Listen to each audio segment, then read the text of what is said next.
Holy, it starts with success. This is Flight Check Season 5, Episode 30. We're back. Once again, talking all aspects of FlyQuest and League of Legends esports. My name, as always, is Sandy Toes. To my left and my extra left, my fellow host, Nox Warren Curly Q. Look, I saw the reactions. What's up? Yeah. I saw the consternation. But look, you know, it starts with success is something you say right before something ends. And, you know, the show is ending. So the show starts with success.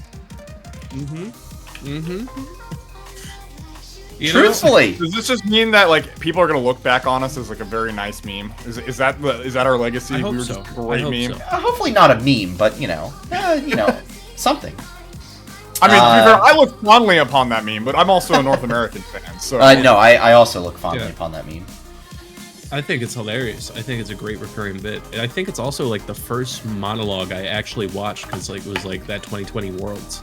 So that's like very like starting point for me. Way to go, first full circle, Sandy. There we go. It starts with success, just like the show, and the show will end with success. If you missed it, I'm sorry to disappoint you on this day, but we did announce today there is a video on our YouTube channel where we all talk about it for 17 minutes or so. We could not stop yapping. We are nothing. No, seriously. Yeah, we're nothing if not yappers. But we did announce today that Flight Check will be coming to a close after Worlds wraps up. I don't have the exact timeline. I guess Worlds ends on the 9th.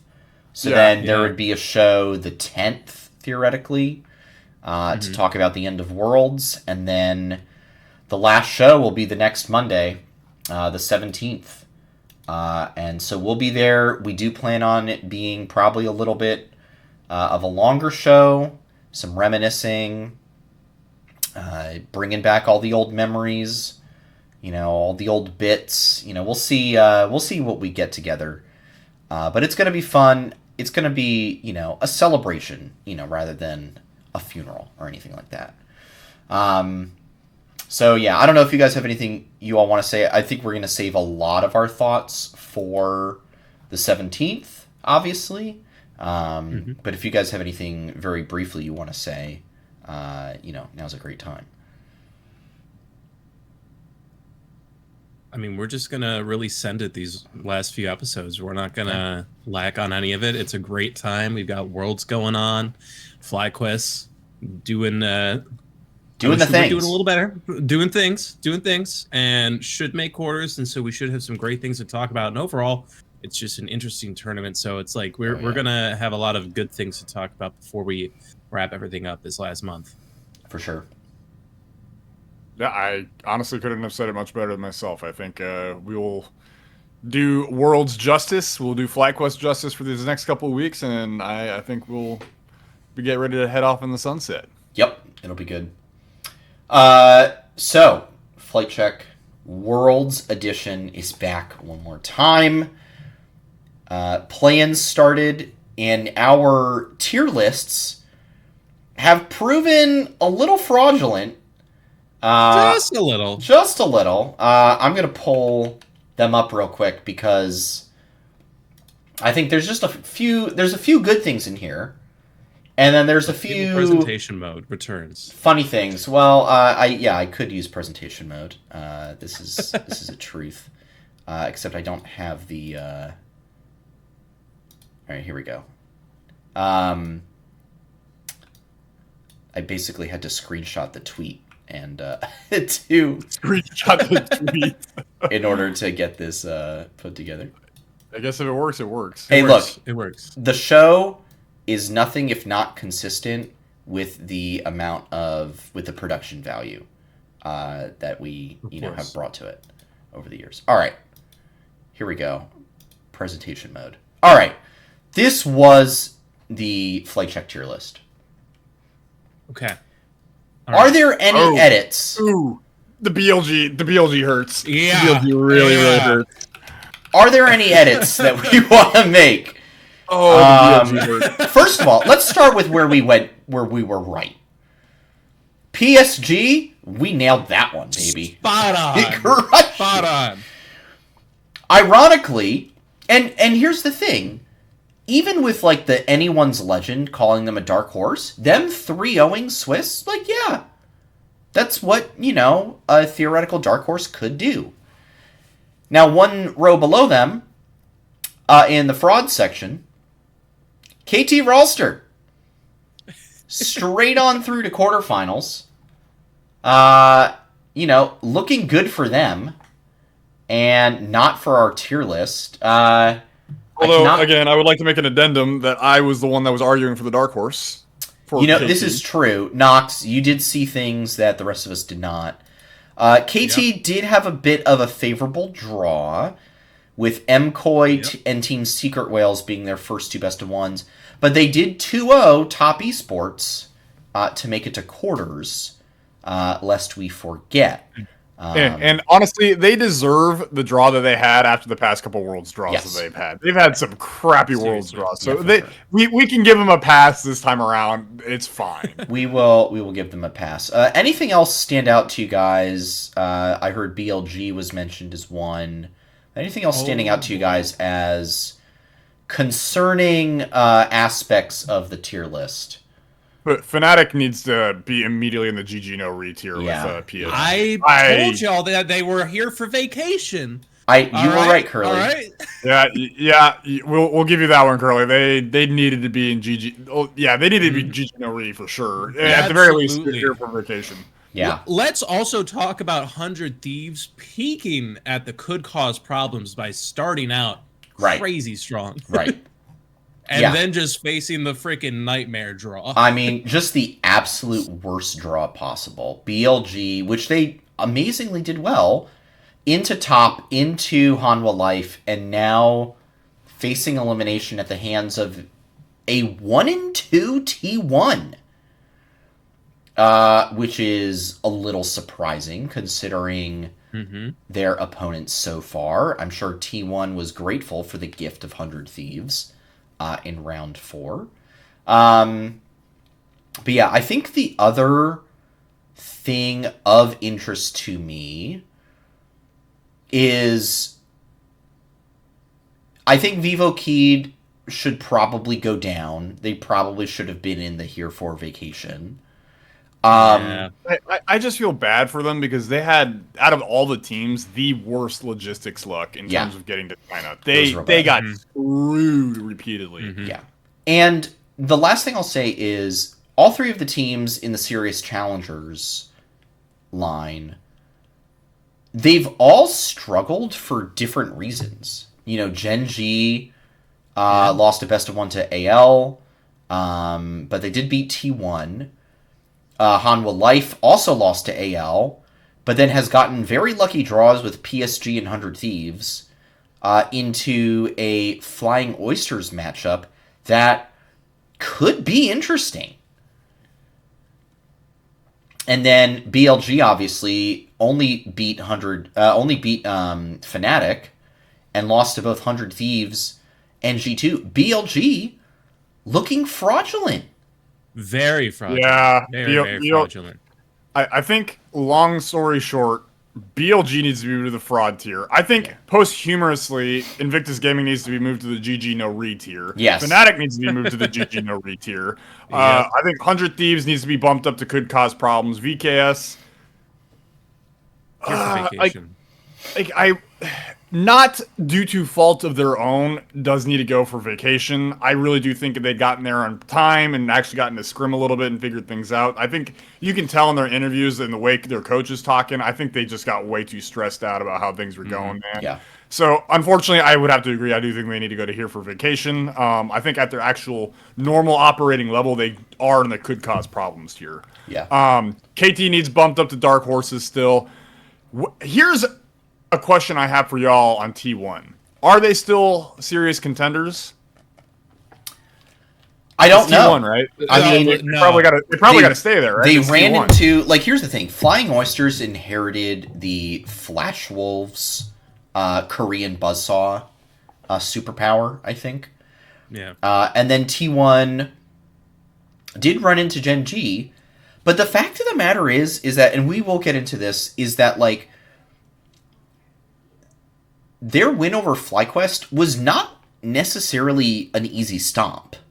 Like, it felt closer than I think it looked at times. So Yeah.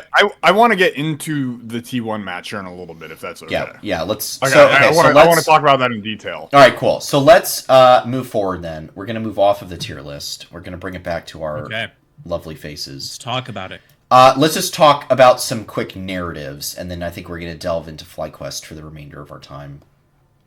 Top narratives, obviously, at Worlds so far. I'm going to pick a couple, and then I want to hear from you guys on a narrative that has captured your attention.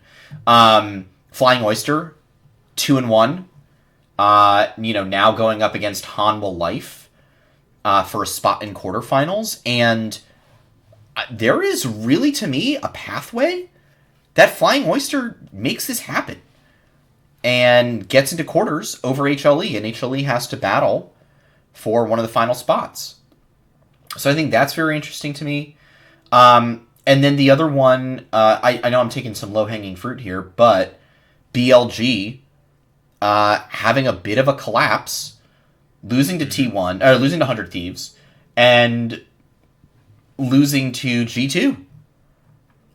And, now G2 sitting at 2-1, and BLG's, fighting for elimination. Now, they did get a bit of the nuts draw and pulled Vivo Keyed, so I feel like they will be okay and will be able to fight on one more day, but they have not looked like the powerhouse that I think people thought they were going to be. Mm-hmm. I think BLG is going to catch like a T1 or well, actually, I guess who's T1 playing here in a second? 100 Thieves. 100 Thieves. So, like, legitimately... I feel like BLG is going to catch someone from like an Eastern team, and they're going to get absolutely destroyed, and they're going to get dropped out in the Swiss stage. Well, like, I feel like that's what's going to happen. Even if we lose, T1 can't pull us again, right? And you assume BLG probably beats Vivo Keyed. You assume that, like, MKOI probably beats Seeker Whales. So, like, okay, T1 would have BLG or MKOI, maybe Top Esports. If Gen G beats them. Like, there's some very interesting iterations here. All right, so those are some of my narratives. Nox, what's a narrative that stood out to you so far? I think anyone's legend was massively slept on. I would argue that they had the second hardest pool behind 100 Thieves of teams in the Swiss stage. They went from HLE round 1 into Gen G round 2 into CFO round 3, best of 3. Yeah. That's a hard set of teams. Granted, best of ones and all that, yada, yada, yada, but I mean, every other team also had best of ones to start off with, and I just genuinely, the fact that they 3-0'd to get into quarters this way, very genuinely impressive, and I think is now someone you have to be really concerned about if you're running into them going into quarters. Yeah, anyone's legend has been way more impressive than I gave them credit for. I keep wanting to call this team fraudulent, and then they show up and prove me wrong every time. Curly, how about you? What do you think? I mean, I'm really big on just kind of the Oysters in general. I feel like the fact that they have been such a consistent team for the whole year and still are showing like, hey, we deserve to be up here. Like, do not underestimate our region. We are at the top because like they are the only team that has made every international event. So they even took a game off of the AL series. Like, it wasn't a 2-0. It's like they went the full stretch for a best of 3. Yeah. And there's a world where they're the ones that went 3-0. And I think in that world, unironically, they're winning worlds. I don't care. But I'm very like flip flop on who I really feel is going to be an advantage for the next series for them with HLE, because HLE for me has been kind of underperforming for my expectations. Because I'm a big HLE fan when it comes to Korea. Like they've become my team over the years, and so the fact that they've like kind of had to drop down and climb back up is very interesting. Yeah. To me. But then on the flip side, I also have to throw in, I touched on it earlier, the freaking gauntlet for 100 Thieves, dude. Absolutely insane. It's amazing to me they're still in this tournament, frankly. Yep. I think we all kind of expected an 0-3. I was hoping for otherwise, and the fact that they started it out by beating BLG, great omen. If they could have kept it up against Top or HLE, also would have been nice. I didn't get to catch those series, so I can't speak on how the gameplay held up. But imagine if they freaking knock T1 out of Worlds somehow. First off, if that happens, like, I don't care what we do, the only way that we can prove we're better than them is if we knock them out in, like, semifinals. Not like that's the only way that I could see it happening, because even if we promote now, or if we have to eliminate them to promote in round 5, if that world happens, I'll feel kind of like, because they beat T1 and we didn't. I don't care that we beat them anymore. But yeah, that's a whole side tangent. Yeah, I think, some really interesting narratives for sure. I mean, just Vivo Keystars, by the way, throwing one more in here. Vivo Keystars is going to, at a minimum, finish tied for 12th over Fnatic.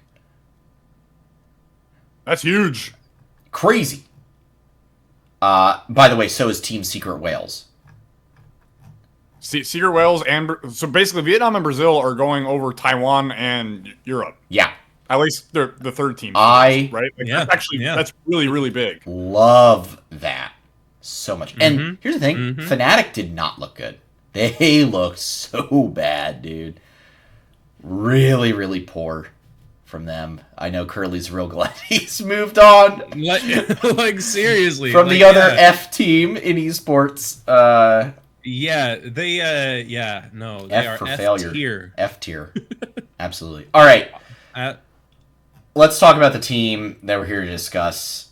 FlyQuest sitting at 2-1 after 3 rounds of Swiss, with a date against G2 Esports scheduled for 7 a.m. Wednesday morning. I'm at an impasse. Before we get to FlyQuest, I'm at an impasse, and I'm taking, recommendations here.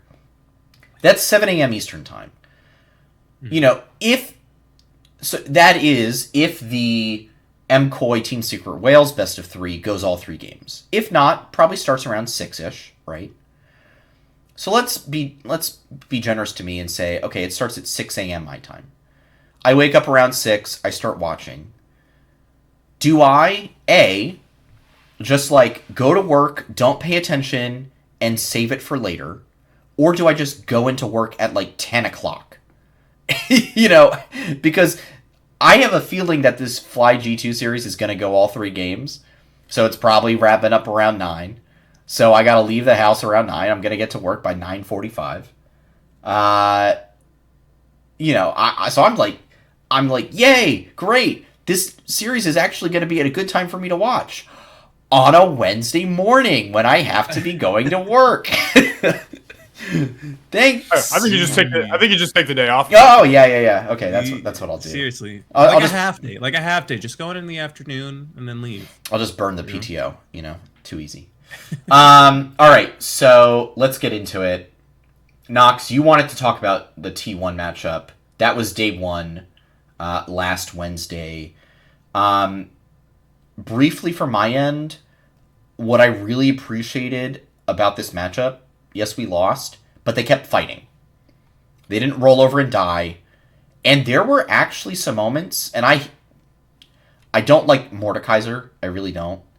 But I will admit that come mid to late game, the Mordekaiser turned on, and all of a sudden I was like, hang on, do we have a shot here? And kind of almost did, Knox, your thoughts on the T1 match? Yeah. So honestly, I thought Fly was playing the game really, really well. I know a lot of people are going to harp on the fact that we let Bard through, and Carry as Bard, that game was very disgusting. I will not deny that fact. I don't think the Bard was the deciding factor in the game. I 100% agree. I don't think it was the deciding factor. In fact, I think the things that really broke the back of Fly were two different instances. The first one being, and this is not a Bard thing, this is just Carrier as a support player, using the Summoner Spellbook, switching to Teleport, and teleporting down to the Dragon fight when it was 3v3, and then helping T1 have it be a 4v3, right? That was huge. And Fly gets pushed off, and basically, I mean, Fly does a great job of surviving that skirmish, right? Like, I really thought it was going to be a full 3-4-0, and it was just going to be bad from there, but they all got out. Drake went over to T1, which is fine. I mean, you can't ask much more than that. Great play from Keria. Not a Bard thing, just pure numbers game, right? I think the second thing was Bwipo had some really egregious errors. One being the Bard teleport or the Bard tunnel, just pure greed on that. And then there was also the skirmish down bot lane where Fly was actually starting to get some kills going. He ults Faker. He misses the Q. He misses a W. He has to walk up, and right at the very end of his ult, he finally gets him. Then him and Busio continue to go back in, and he continues to miss another Q and another W, or another E, excuse me, on the Mordekaiser, which I think, honestly, if it doesn't kill Owner, gets him so close to the point where they can't get in, and they can possibly fight it off a little bit more from there. I think that fight specifically was really what like allowed T1 to get the snowball going. And Fly does a good job of holding it off at that point, right? But at that point, it's just so hard. The gold's in T1's pockets, and they're doing a great job of keeping the snowball rolling. And I truly, honest to God, believe that if Bwipo had hit any of his skill shots, any of those 4 skill shots, that whole game looks completely different off of those 4. Yeah, I completely agree. Bwipo certainly made some mistakes, but he was coming online. You know, he wound up 6-8-2. I think the thing for me, and Curly, I don't know if you have thoughts on this, but I will want to hear your thoughts overall. The Jarvan pick, I mean, now we know, based off of the rest of the tournament, Jarvan is like the Kalista of Worlds so far. This champ is absolute bait. Do not pick this champ. Even if you're River, do not pick the Jarvan. But 0-7-6, he was completely ineffective in this game. He was invisible on the map, and it was a really disappointing performance from him. The guy that we expect to take command and control. Any thoughts on the Jarvan aside, Curly, for you, this T1 matchup, what did it show to you about FlyQuest and what they have to do moving forward? Obviously, they did get 2 more wins after this, but this is the creme de la creme of the competition here. Yeah. I mean, the J4 I was really just not a fan of because I didn't see much effectiveness of it. And then overall, when I'm looking at the champs that we chose, there's not really kind of like a universal play style that I feel we can easily make from it all. Like, they're hypothetically decent champions with a couple other ones, but it's like the 2 things that I think you can really try to make happen most is like synchronizing the isolation factors of the Mordekaiser and Jarvan ults. Like, you collapse on one carry with the Jarvan ult, and then you isolate the other carry, or even the support, or whoever is like the problem with the Mordekaiser ult, and that's instantly made a like little kill box for the one, and then at least remove the other carry as a factor from the fight. So like, okay, fine, do all that. But it's like getting it online never really happened. And especially like draft aside, Inspired was really kind of on the back foot the whole game. I felt like we were very passive. We were never really high on what are usually our strengths. We made a lot of small errors that led to bigger errors, especially around like dragon fights. We were kind of okay on the Herald side of things. like on the top side of the river, but overall it was just kind of like too inconsistent, and we just kind of kept losing tiny battles that escalated the whole thing, which is something that doesn't really happen to us and is not like our normal thing. So it was like it felt very unnatural for what I'm used to watching the rest of the season. And the thing with the Mordekaiser is I didn't like it coming online in the late game because it was all, to me, performative moments. It's like, okay, cool, we got a couple good kills off of this. Great, we can actually like delete them. But overall, we still didn't get anything meaningful from this fight, and Bwipo just looks like he wasn't sitting on his ass. It really didn't actually mean anything to me, because I've been in that position as a top laner who wasn't the one sucking on my team. I jump in, I get a couple kills, I pop the ADC, I pop the mid guy, and maybe I get a third one before they take me down, and then I flex. Okay, I did something. I'm not saying that that's what Bwipo did, but it's like it doesn't actually mean anything. So it kind of like warps your perception. That's kind of what my issue was. Is like even our moments didn't really feel like moments. So it didn't really set a good tone for the rest of Swiss stage for me. I'm glad we've been able to crawl back up, but it just felt very unnatural and unprepared from what I expected from this team. Yeah, I remember I tweeted after the game that it felt like we looked really nervy on stage, just being like, just playing nervous. And which is like kind of surprising to me for this team, because like this is a team that went the distance with Gen G, went the distance with BLG, took a game off anyone's legend. Like they've been there. They've been on the biggest stages, and it's like yes, it's T1. It's just a best of one. Like this is not even quarter. This isn't even a best of 3 to be eliminated or to make it through Swiss. This is like your very first game, and like so I get it a little bit. Like first game jitters, totally, but looked very nervy. All I will say is that I'm kind of actually really glad that we pulled T1 day one, because it means we don't have to play them again for the rest of Swiss. Like, to me, that's actually really huge. I'm so okay with losing to them day one, because it felt to me like it kind of gave us a better shot at better draws later on. Nox, you looked like you had something you wanted to say there. Well, so I just wanted to comment on the nervous thing. Like, for me, it wasn't even Quad or the bot lane. It was the 2 Europeans on the roster. The two the super vets. Inspired looked like he didn't want to make a move. So for me, like what I wanted to highlight was the grubs. Yeah. Because the first 6 minutes or so were just him matching owner. Like literally, because I watched it earlier today. If you watched, both of them follow the exact same path the entire time. CS for CS, camp for camp. Even when they flipped sides, they were like mirrored. It did not change until the grubs made its appearance. In which case, Inspired started him up, pulled him out, and then he just made a mistake. He pulled him too far, and they reset, and they lost out on the grubs, and it just like from there you could kind of tell, oh, something like that's not Inspired, right? Like he knows better than to do that. And so for me, I was just like, oh man, come on, dude.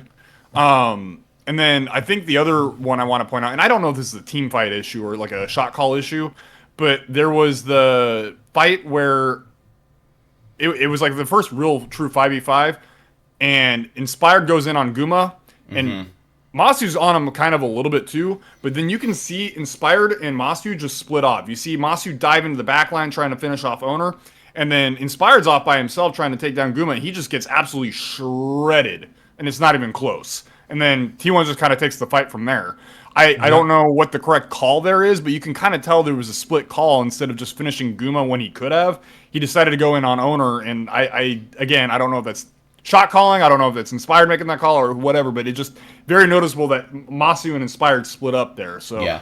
I don't know. It seemed for me the top side of our squad for that game just was not quite locked in. Yeah. The other thing I do want to mention, though, like bringing it out to more transitive things, is Kai'Sa is the other bait champ of Worlds, because she is also sitting at a 20% win rate. Wow, along with, I didn't know that. Okay. Yeah, her and J4 are both 10 times picked, 8 times loss. Huh.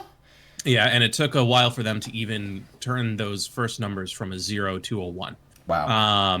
So yeah, so that's the other issue, and I think if you look at our other 2 games, we definitely learned from that because we're just letting the other teams pick them. Yeah. Yunara and and Corki abusing them. were Masu's next 2 Yes. camps. Yeah. And then we even we took the Wukong ourselves the next day. And then who do we just go with for against Team Secret Wales? We did the Wukong again. Yeah. So we got our ass whipped by Wukong, and it seems like we want to use it.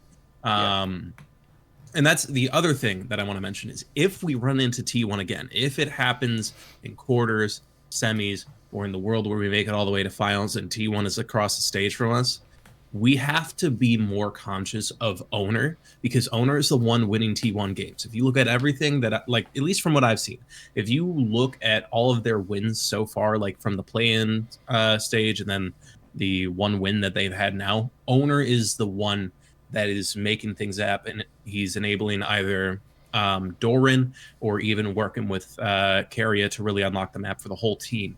It's not really, even though Faker is the main character of League of Legends, he's not the main character of this team right now. And so Owner is who we really have to look out for, because then if you look at their losses, he's down in the dirt. He's got the highest death rate. Even if it's tied, he's still the one that died the most. Yeah. So Owner, and really just kind of jungle as a whole, is the key to this tournament. So we really need to be we need Inspired to be inspired. And we need to work around our jungle play a lot better for every other team, whoever we face. Well, I think thankfully that started right away. So took the loss to T1, moved on into a rematch of LTA finals against Vivo Keydstars. And I was super glad for this draw. Not because, for one, I knew that the moment it happened, people were going to be like, oh, fraudulent quarters run, easy draw, blah, blah, blah. But, this was a bounce back game. This was the needed confidence boost game, I felt. And they got it. And Quad had a monster Victor performance, 9-0-9. Inspired showed up on the Wukong. Everybody did something. Whippo was probably the only member who wasn't very memorable in this game. Everybody did something. Masu performed. Busio had 90, 85, 90% kill participation. He had 21 assists on 26 kills, and he had a kill himself. Alistar, on the Alistar. Was nasty that game. Well, not only that, but then we'll talk about it again. Again on the Alistar against Team Secret Wales, Busio was crazy. Had some incredible angles. So I don't think there's a lot to talk about with Vivo Keydstars because this was, to me, kind of a scheduled win, thankfully. But got us right up to they got those confidence levels right back up, which I think was really important. I think if we had rolled... who were the other possibilities to roll in round 1? It would have been BLG. Yeah, a BLG. Trying to see who else. BKS, Fnatic, MCOY, BLG, HLE, G2, and PSG. Yeah.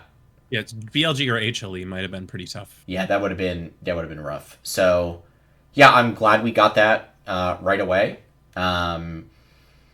And then, so any thoughts on Vivo Key before we move on to the Secret Rails, which I think is, still not a ton to talk about there, but I think mildly more interesting to me.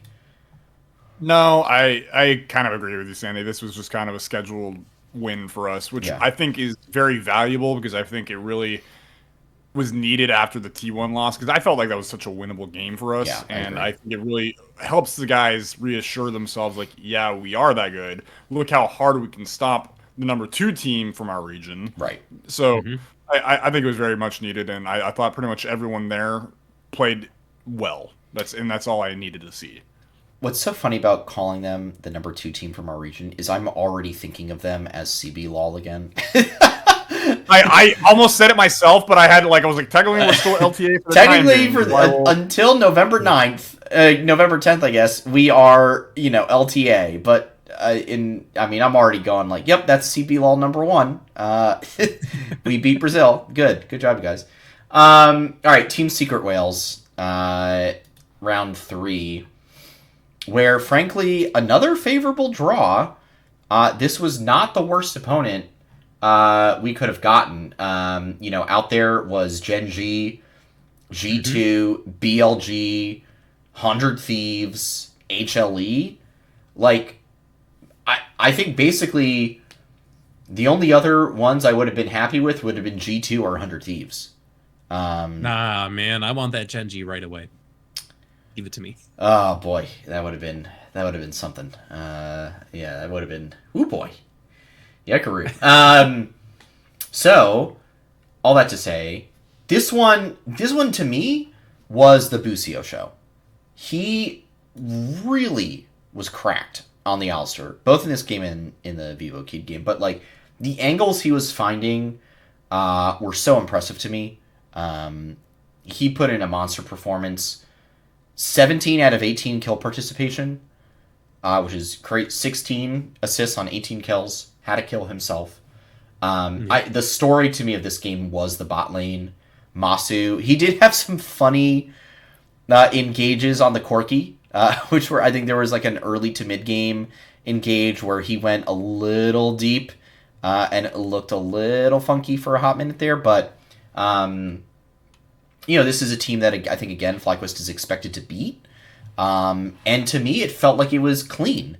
And that was what was so important to me about both the Vivo Keyed and the Team Secret Whales matchups were, can we beat them cleanly with minimal mistakes and few, like, nail-biting moments? So that was important to me. How about you guys? Thoughts on Team Secret Whales taking them down? This for me felt like an old style classic, like Korean versus Western team back in like 2015, 2016-esque, where it's like, yeah, you can have some good fights sometimes, but we're still going to out-macro you and we're still eventually going to out-pincer you in a single fight and then completely crush you from there. Ugh. That's what it felt like to me, which for me continues to this day to be like a signal that you can and are an elite team. So, again, just continuing to boost my confidence in this team that they will do well going into G2, which we can get into here in a little bit. Yeah. All right, Curly. I mean, I really don't have thoughts on this series. My alarm didn't go off. I was kind of salty once I woke up and everything had been finished. Yeah. But I mean, based on scoreline, it looks exactly kind of like what you said. That hearing that Busio had that good of a performance is really, really good. Especially in the event that we like run into T1 in the bracket stage again. I feel like he'll really want to show up against Keria, and if he's able to like do it confidently through these games, then good. Yeah, for sure. Okay, so here's the question ahead of the next 2 rounds. FlyQuest is guaranteed 2 best of 3s minimum. Well, I guess yeah. And I know last Worlds there was the weird playoff thing versus Team Liquid, which I honestly forgot about until I saw a tweet about it today. But here's my question for you guys. Out of our 5 players, who needs to step up the most against G2? Which player, before we get into predictions, before we get into, lane matchups, which player absolutely needs to step up and show their worth in this best of 3? I think it's got to be Blippo. Okay. Speak on that. I don't get me wrong, not to say that he hasn't had good moments, because he's displayed plenty of good moments so far, but he's also been the one that's also had the most unforced errors, is how I will put it. So I just, for him, I don't think he can be having those unforced errors. He can't be missing skill shots like he was. I don't think he can be making decisions to kind of go in and just try and get some kills and like leaving the team behind. Just like I need him to just kind of lock in. That's my main thing. I think everyone else has been fairly good. I think Busio's been far and away the best performing player so far this Worlds, which I absolutely love to see. As long as everyone else is performing at the standard they have been so far, and Blippo becomes more consistent, which has always been the big issue with him, I think this series should be fine. Mm-hmm. How about you, Curly? Yeah, I mean, Blippo definitely. But I think Inspired needs to like really.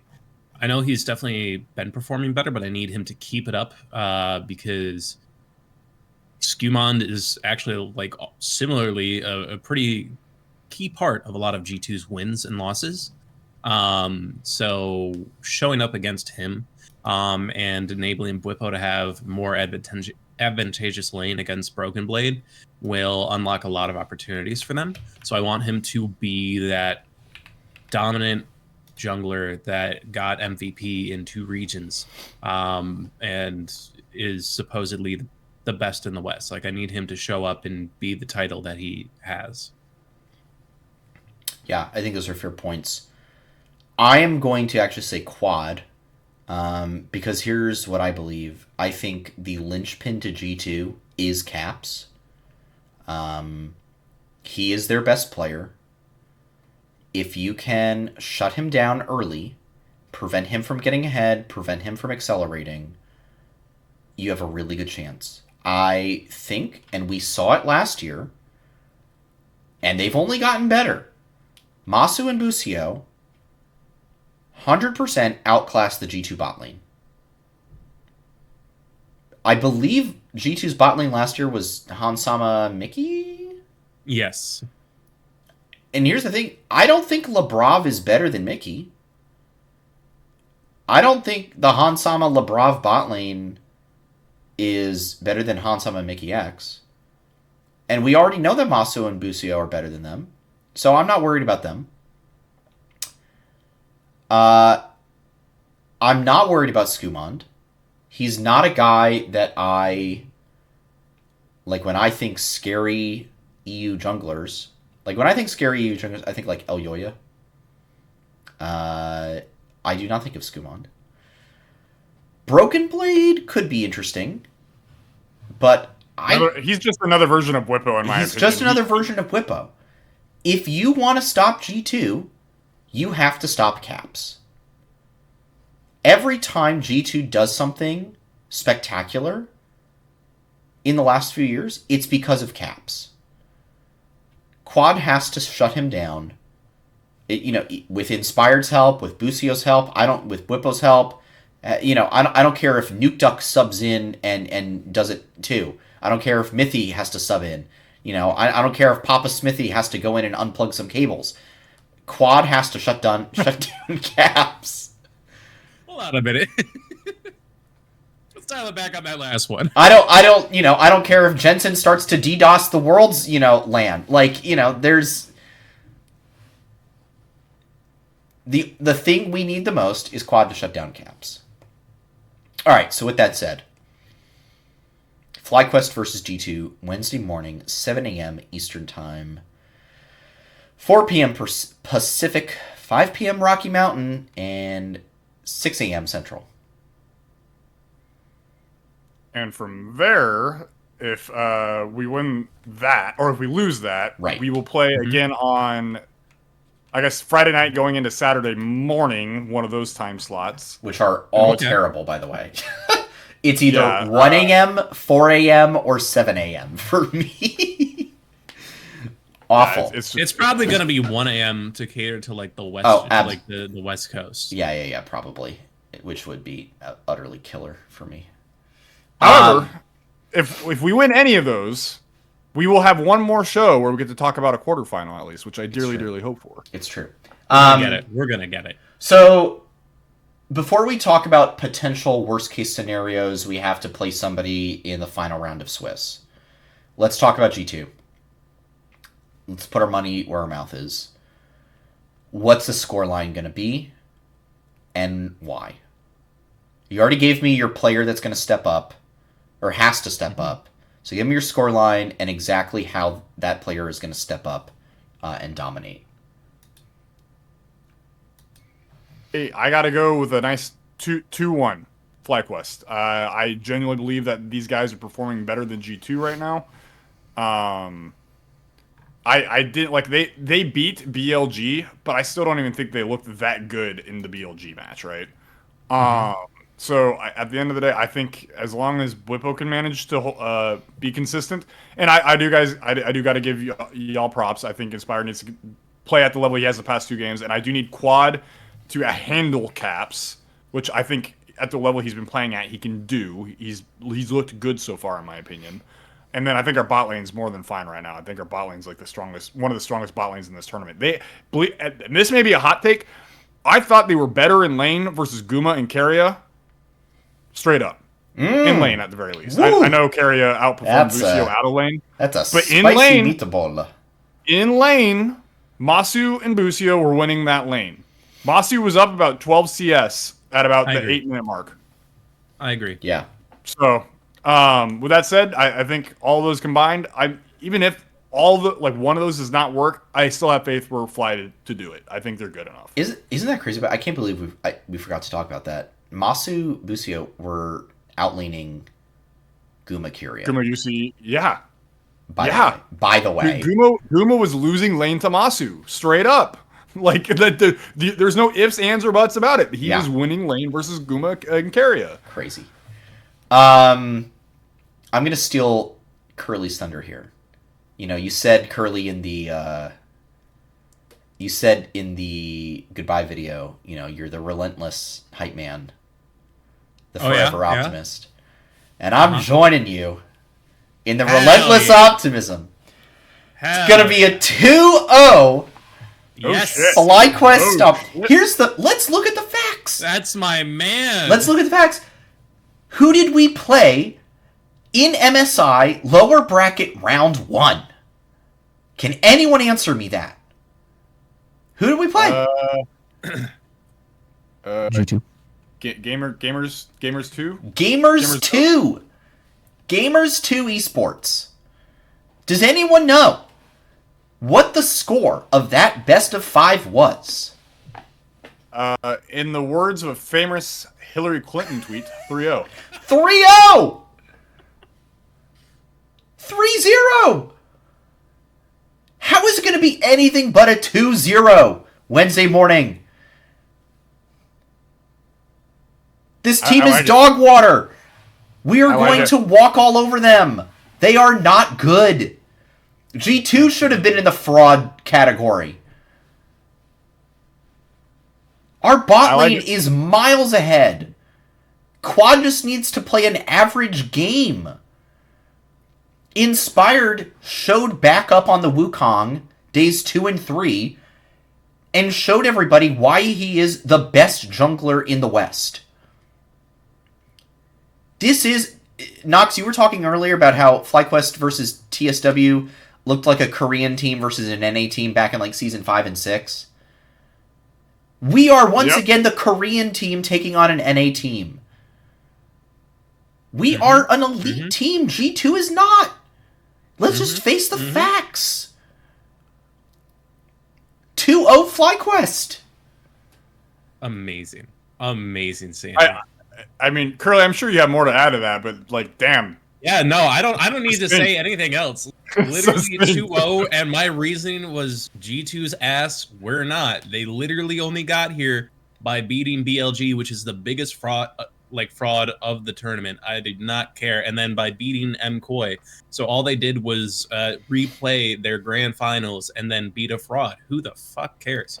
Clip it and ship it. Clip it and ship it. We don't need to talk about how we re-beat Vivo Keyed and Team Secret Whales to make it to this point. It doesn't matter. It does not matter. Light work.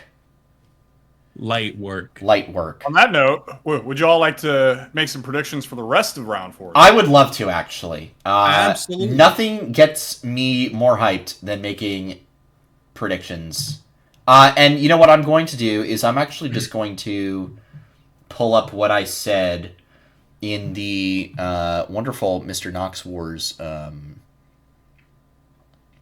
Pick'ems, which I got to go find somewhere.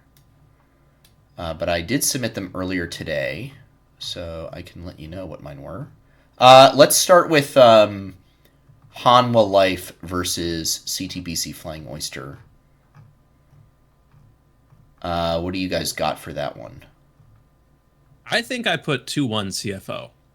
I think I believe in the Oysters. I did put Hanwha Life 2-1. I also went Hanwha 2-1 on this. I do think I could absolutely. I think the Oysters get a game, and I think the Oysters probably sneak through into quarters nevertheless. I feel like they get a favorable draw somewhere, like a G2 perhaps, and sneak in. So there's that. I could see it going either way, though. This is probably the match that I'm most excited for in round 4. I'm very, very excited for this one. In terms of uninteresting matchups, well, actually, I take that back. It's interesting because he is a North American mid laner. Movistar Koi versus Team Secret Whales. I have Koi going 2-0. Anyone else? I think I put Koi 2-1. I went Koi 2-1. Yeah, they've been kind of struggling. I just don't think Team Secret Whales is that good. For me, I think it's a matter of I've seen Histo and Dire as that mid jungle duo. Yeah, they've had some good shining moments. I think really the big struggle with this team is Eddie. He's probably even behind like Betty and Upset. I think he's probably the weakest AD carry at this tournament. And this team is lacking firepower, and that's the reason why they're not able to really punch through. But I think the mid jungle duo of Dire and Histo can find something somewhere on this map to take down MKOI on a single game. I think that's fair. I do see a world where they get a game. I just do think Koi wins this. And either inevitably sets up the G2 MKOI best of 3 to get to quarters, or one of them has to take on Oysters, and both of the EU representatives get knocked out. Well, you can't have G2 MKOI. I'm pretty sure they already did that. Did they play? Yeah, they did it in round 2. Fnatic and MKOI, I thought. Fnatic and MKOI already got eliminated, but MKOI wow, G2 did play MKOI. You're right. Yeah. All right. We're gonna have to get into some. Okay, let's get through these. Gen G Top Esports. I have Gen G on the bounce back 2-0 over Top. I also got a 2-0 on this one. I think Top is. I think Top may be looking at Fraud Watch after that KT 2-0. Top, I think is. I do think Top is a bit on Fraud Watch, which sucks because they were dominant domestically, and I do like Jackie Love, but yeah, they are a little bit on Fraud Watch. BLG Vivo Keed should be a 2-0. Obviously, Vivo Keed, right? Vivo Keed 2-0, baby. Yeah. Brazil, vamos. Now, BLG gets it together. They have their bounce back. You know, good for you, BLG. I think a better question, just to humor this real quick, is are both games stomps? No. Okay. No. You think they're going to get a little messy? I think okay. I'll get specific. Game 1 is a stomp. Okay. Game 2 is Vivo Keed keeps it close to give Brazilian fans false hope. You know what? I feel like the scriptwriters already have it down pat, and I think you clocked them. Yeah. I think you clocked them. Yeah. I think that's exactly what happens. And then finally, poor 100. Like, I don't feel bad for 100 Thieves, the org. I do feel really bad for 100 Thieves, the players, and 100 Thieves, the coach. They have gotten absolute garbage draws. Very unlucky. And now they have to go up against T1 in a best of 3. So it's not even like, oh yeah, you can sneak one out. You can out-team fight them and get one in there. No, you got to do it twice. I do have T1 2-0ing here and sending the Thieves home. Yeah, I do too. I think it would just be very symbolically appropriate if T1 at the hands of Faker says goodbye 100 Thieves permanently and sends them on their way out. Yeah. And also, I think personally, I would have a massive distaste in my mouth if 100 Thieves was the first team ever to knock T1 out of a group stage at Worlds. Right. I do not ever want to hear that stat for the rest of my life. I just want the unkillable Demon King to send 100 Thieves to the Shadow Purgatory of LOL Esports, where they belong. That's all I'm looking forward to. Okay, let's briefly just talk about some of the crazy scenarios that could happen in round 5. Yes. I just want to briefly talk about worst case scenario. FlyQuest loses, and they have to go play a best of 3 round 5. Okay. Let's presume. So like we all think MKOI MKOI, and Gen-G. yeah, BLG. MKOI, Gen-G, BLG, T1 win. We can't play T1 again. So we could play BLG, Gen-G, MKOI, and then the winner of HLE, or not even the winner of HLE CFO. Sorry. No, the loser of HLE CFO. The loser, yeah. So we could play T1, BLG, probably Top Esports, MKOI. Do you mean Gen-G? Uh, Top Esports is... no, wait. Top and Gen-G are both 2-1. I'm flipping up the... They mixed up the bracket Yeah, in they the mixed weirdest up the way bracket, time yeah. slot. So, oh my god. Sorry, my bad. No, my you're bad. fine. So, probably... So, loser of HLE CFO, probably Top Esports, Movistar Koi, or BLG. Obviously, there's some...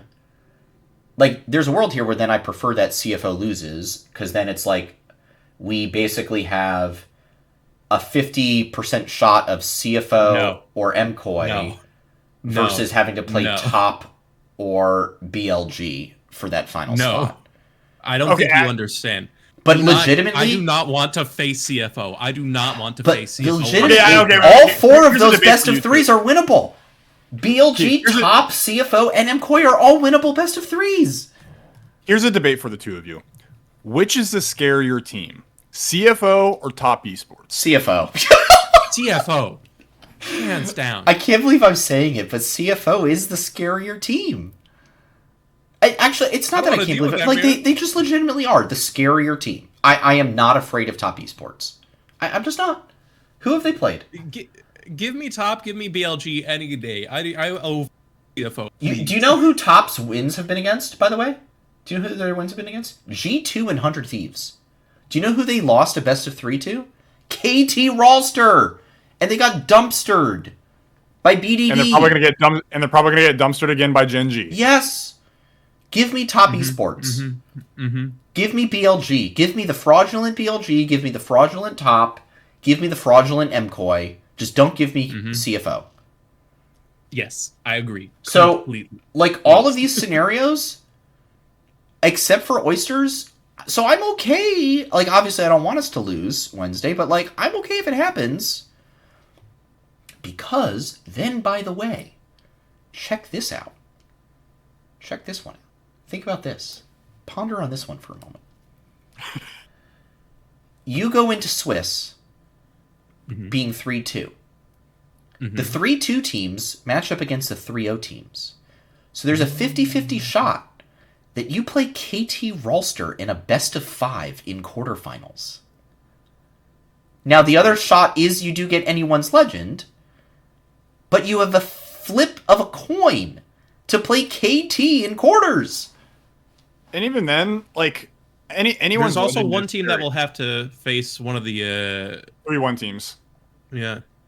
But even then, anyone's legend is like, they're scary, don't get me wrong. I don't want to play them until later on, but they're not infallible. Well, they're not infallible. Yeah. So here's the thing is that, like, so, the 3-1 teams play each other. So, like, let's say, for the sake of argument, Gen-G, Hanwha,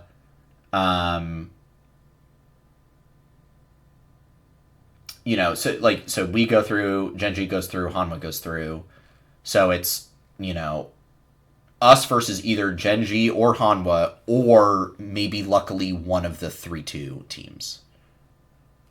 So then you have like a 33% chance of getting a team that you would rather face. Because I don't really want to play Hanwha or Gen-G in a best of 5 in quarters. Yep, agreed. So here's the real debate question. Do you throw against G2 to get a more favorable quarterfinals matchup? No. Stop, man. No. Stop, man. No. Because at the end of the day, there's more than pride on the line for yes, this is true. For just like, yeah. What I'm trying to say is, like, you still have to beat G2. You still have NA to beat versus G2. EU. You have to beat G2. You have to beat G2. You have to beat G2. Mhm. It's not a matter of just like, oh, I want to advance. You have to beat G2. So yeah, you beat cannot G2. let Europe have this over us. You beat G2, and then you pray that you draw either Hanwha or the 3-2 team, which you then hope is like BLG or, Top, something like that. Something, or Flying Oyster. I would play Flying Oyster in a best of 5. I don't know about a best of 3. I would play them in a best of 5.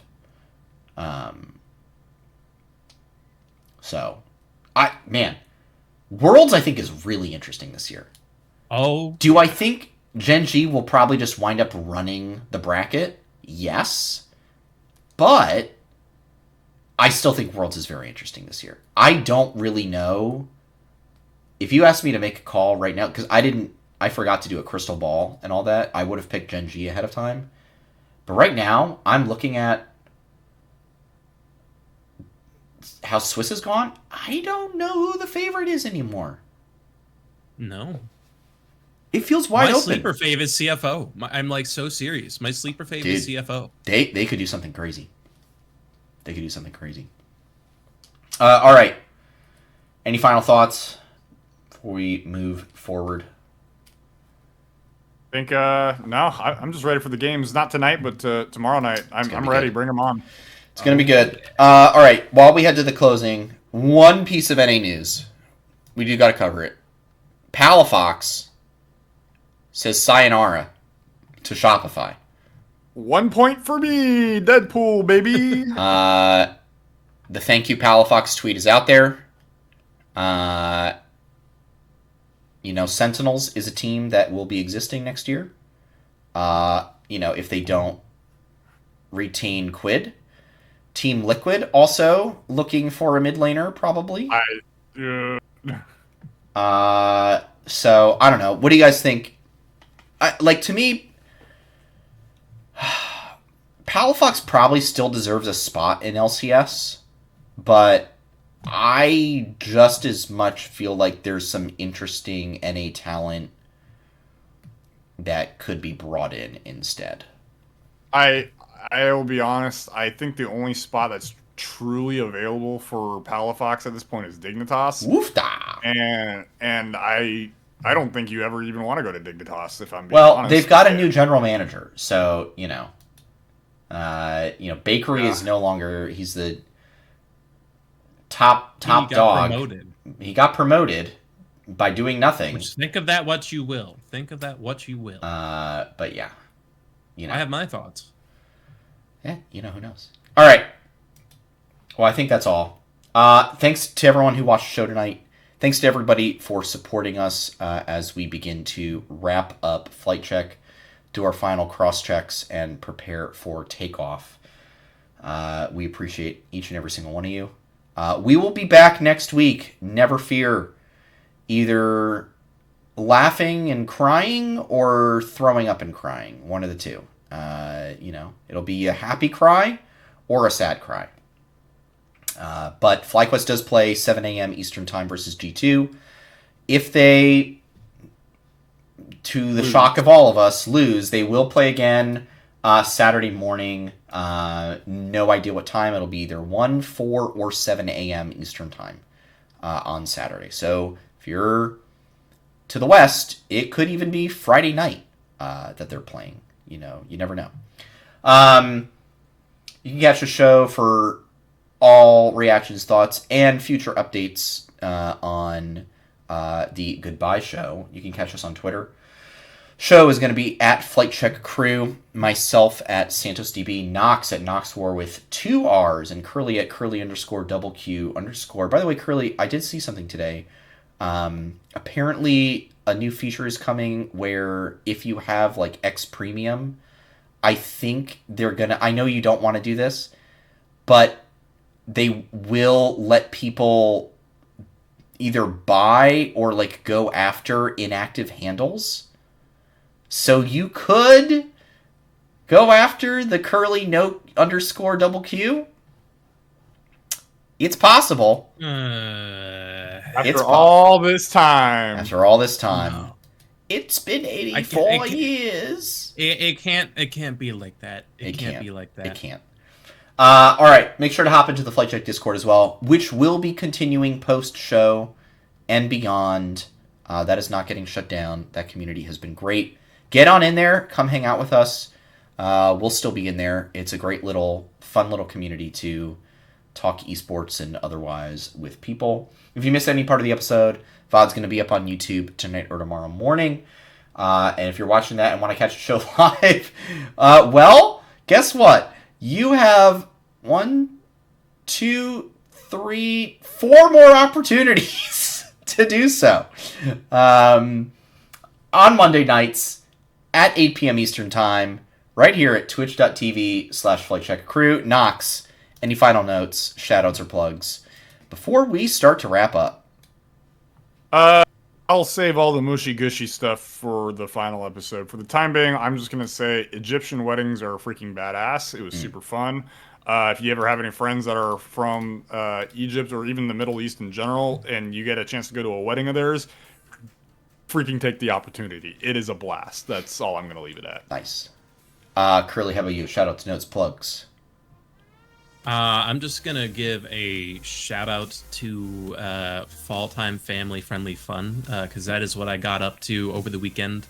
My friends and I went to the local apple farm, did all the things of the hayride, picked the pumpkin, all that jazz, and then yesterday Excellent. I had them over for dinner. So yes, good, wholesome, quality family friendly fun in the fall is delightful. Very Thank good. you very much for coming to my TED Talk. My shout out tonight is going to be to the Detroit Lions, Amon-Ra St. Brown. He currently has, let's see, we are up to 21 PPR fantasy points near the end of the third quarter. I need him to get about like 10 to 15 more, or the Tampa Bay kicker to kick a few more field goals for me to feel comfortable in winning my matchup. And even then, it's going to be close. Who knows if it's going to happen. All right. We'll be back next week to discuss the end of Swiss and preview quarterfinals, which hopefully FlyQuest will be playing in. So for now, I'll just ask you to stay safe out there. Do not forget to hit the head on the nail and bite your teeth. And we'll see you all very, very soon. Adios, everybody. Have a good one, guys. Peace, y'all.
Look into my eyes and show me your adventures I haven't seen.